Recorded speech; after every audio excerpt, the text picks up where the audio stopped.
मी पोपटराव पवार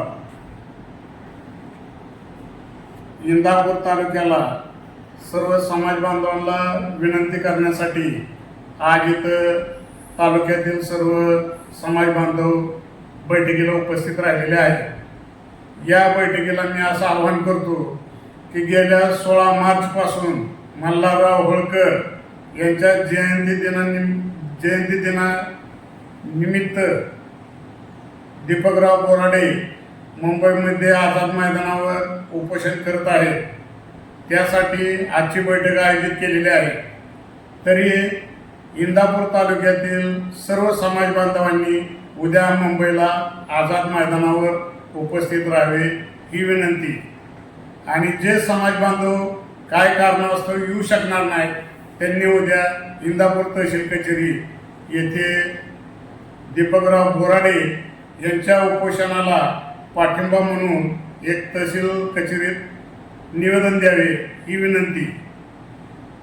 2014 मध्ये पंढरपूर ते बारामती पदयात्रा काढली होती एसटी आरक्षणासाठी। त्या टायमाला आत्ताचे मुख्यमंत्री 2014 मध्ये विरोधी पक्षनेते होते।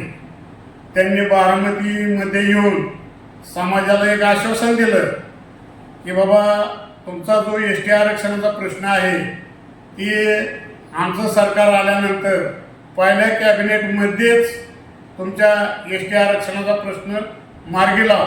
आणि त्यांनी स्वतः कबुली दिली की बाबा संविधानानं तुम्हाला हे आरक्षण दिलेलं आहे। 36 नंबरला एसटीला डॉक्टर बाबासाहेब आंबेडकरांनी ऑलरेडी आम्हाला एसटीचं आरक्षण दिलेलं आहे। फक्त सरकारने त्याची अंमलबजावणी करायची आहे, कुठलीही अडचण नाही। अनेक त्यांनी शिष्टमंडळ महाराष्ट्रात तयार केले, टाटाचं शिष्टमंडळ अभ्यास त्यांनी केला।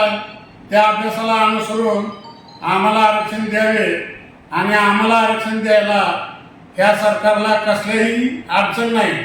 आणि एसटीच्या आरक्षणाचा सरकारने त्वरित अंमलबजावणी करावी आणि आमचा अंत सरकारने पाहू नये। मुख्यमंत्र्यांनी जो शब्द दिलेला आहे संपूर्ण समाजापुढं, आता जवळजवळ तुमची दुसरी टर्म आहे सरकारची, तरी तुम्हाला ह्या प्रश्नाचा विसर पडता कामा नये।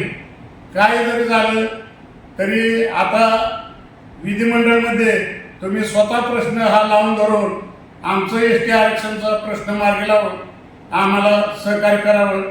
जय हिंद, जय महाराष्ट्र, जय मल्हार।